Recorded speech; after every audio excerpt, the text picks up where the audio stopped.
It was supposed to be a morning of joy. A morning filled with roses, laughter, and a celebration of love that had been anticipated for months. But fate, in its cruel and unexpected way, decided otherwise. The billionaire, Alexander Kane, who was admired by the world for his empire and respected for his character, decided to return home earlier than planned. He wanted to surprise his fiancée, the woman he thought would soon share his name, his wealth, and his heart. Yet what he stumbled upon that day was not love, it was betrayal so bitter, it tore apart every illusion he had built. As he stepped into his mansion quietly, carrying gifts in his hand, he froze at the sight before him.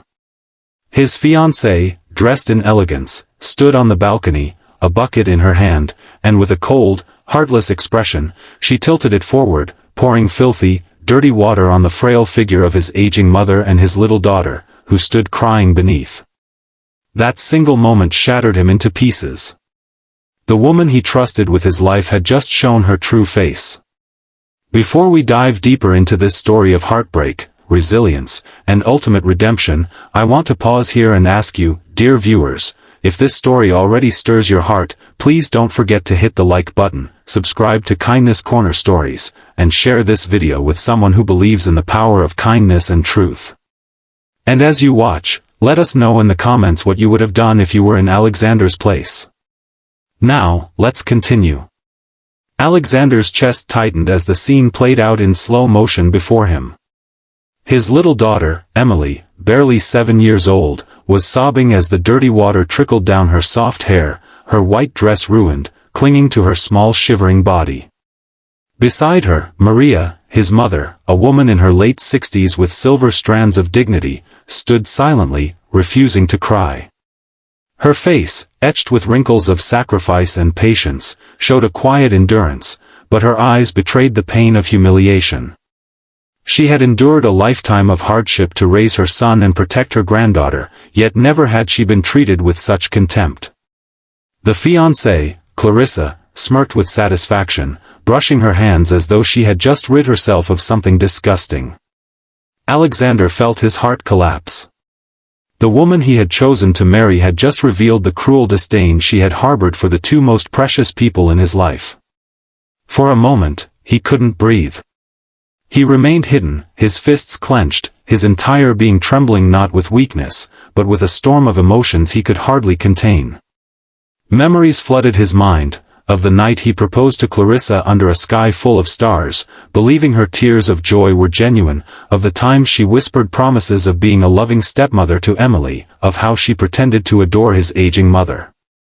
Every gesture, every smile, every word, they all seemed poisoned now. He wanted to rush forward, to shield his mother and daughter, but he froze in disbelief.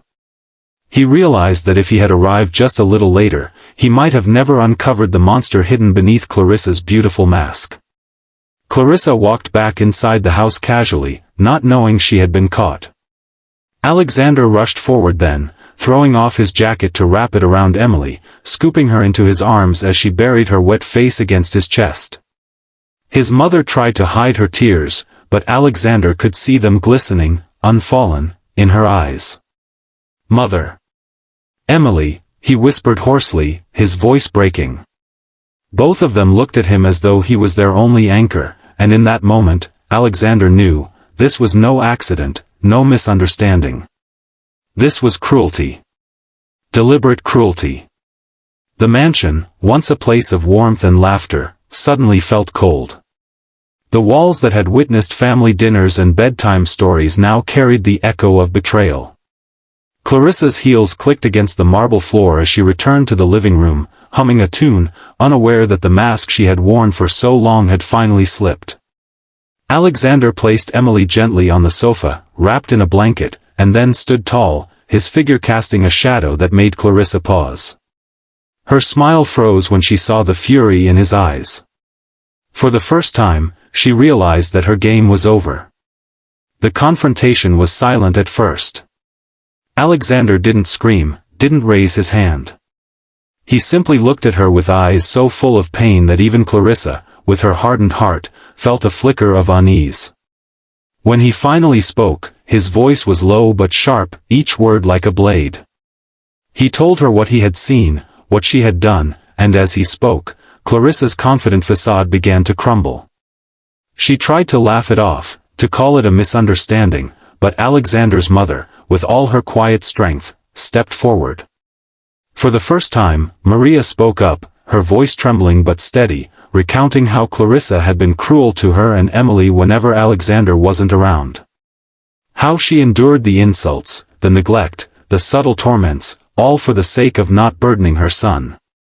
Alexander's heart broke again as he realized the depth of his mother's silence. She had suffered in silence so as not to ruin his happiness. Clarissa's excuses fell flat.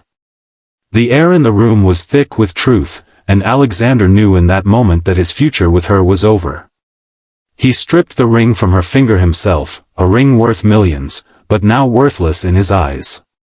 He told her to leave his house, his life, and his family forever. She screamed, she begged, she threatened, but Alexander remained unshaken. As the mansion doors closed behind her, a silence fell. It was not the silence of emptiness, but of liberation. The days that followed were not easy. Emily, though young, carried the scars of that cruel humiliation. She had nightmares, waking up crying, asking her father why someone who claimed to love them would do something so heartless. Alexander spent every night by her side, holding her hand, whispering that she was safe now, that no one would ever hurt her again. His mother, too, bore the weight of years of unspoken pain, but her strength inspired him. Alexander began to realize that his true wealth was not the billions in his accounts, but the love of his mother and daughter, who had stood by him with loyalty and truth, even in the shadows of deceit. With time, Alexander decided to use his pain as a lesson.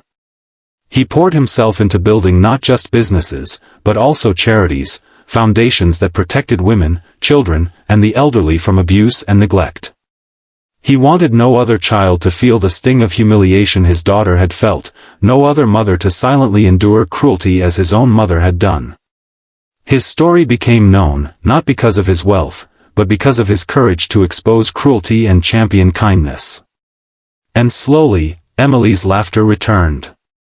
Slowly, Maria's eyes shone with peace again. In the end, Alexander realized that betrayal, as painful as it was, had freed him from a future of darkness. By arriving early that morning, he had uncovered the truth in time. And though the wound would take years to heal, he was grateful, for sometimes, the ugliest truths save us from the most dangerous lies. And dear friends watching, if this story touched your heart, please take a moment to like this video, share it with your loved ones, and subscribe to Kindness Corner Stories. We share stories that remind the world of the power of truth, loyalty, and compassion. And before you go, I'd love to hear your thoughts. What lesson do you think Alexander's story teaches us? Leave your answer in the comments below, because your words may inspire someone else today.